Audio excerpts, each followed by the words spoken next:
ఫిరోష్ పెళ్ళికి వేసుకున్న outfit details అయితే చూపిస్తున్నాను. చూసేయండి. ఇక్కడ స్కిప్ చేయొద్దు, లాస్ట్ వరకు చూసేయండి. మీరు బొటిక్కి వెళ్ళి వర్క్ చేయించుకుంటే ఈ వర్క్ మీరు క్లియర్గా చూడండి. ఈజీగా విత్ బ్లౌజు మీరు మగ్గం వర్క్ చేసి మెటీరియల్ కూడా మీరే ఇస్తే 1500 పైనే అవుతుంది. బట్ చూడండి ఎంత యూనిక్గా ఉందో క్వాలిటీ అయితే. అండ్ ఇది వచ్చేసి మనము ఇస్తున్న ప్రైస్ వచ్చేసి ఓన్లీ 1650 ఫ్రీ షిప్పింగ్ అండి. మీకు బ్లౌజ్ కూడా రాదు ఈ ప్రైస్లో.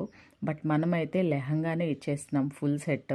1650 ఫ్రీ షిప్పింగ్, హోల్సేల్ ప్రైస్ అండి. ఇందులో 4 దుప్పటాస్ ఉంటాయి. టాప్ అండ్ బాటమ్ సేమ్ ఉంటుంది. 4 దుప్పటాస్ ఉంటాయి. నేనైతే చూపిస్తాను, చూసేయండి. మొత్తం కూడా జెరీ వర్క్ ఉంటుంది మీకు బోర్డర్స్లో. అండ్ బ్లౌజ్ కూడా జెరీ వర్క్ అండ్ మగ్గం వర్క్ మిక్స్ అయి ఉంటుందండి. చాలా బ్యూటిఫుల్గా ఉన్నాయి. 1650 ఫ్రీ షిప్పింగ్ మీకు అండర్ బడ్జెట్లో వచ్చేస్తుంది. మీ ఫ్రెండ్స్ అండ్ ఫ్యామిలీ మెంబర్స్కి ఈ వీడియో తప్పకుండా షేర్ చేయండి. రాబోయే ఫెస్టివల్స్కి యూజ్ అవుతాయి. చూడండి ఎంత క్వాలిటీగా చేయించామో. ఇది వచ్చేసి లెవెండర్ కలర్. నేను ఈ వీడియో కూడా నేను మీకు ట్యాగ్ చేస్తాను, మీరు ఛానల్ విజిట్ చేసి చూసేయచ్చు. ఇది వచ్చేసి ఆరెంజ్ కలర్. నేను వీరోష్ పెళ్ళికి కట్టుకున్నది ఇది. అండ్ నెక్స్ట్ వచ్చేసి మనకి క్రీమ్ కలర్ అండి. ఎంత బ్యూటిఫుల్గా ఉందంటే ఈ కలర్ వేసుకుంటే చాలా ఎలిగెంట్గా కనిపించాను నేనైతే. అండ్ ఇది వచ్చేసి పింక్ కలర్. మీకు ఏది కావాలంటే ఆ సెట్ ఆర్డర్స్ ప్లేస్ చేసుకోండి.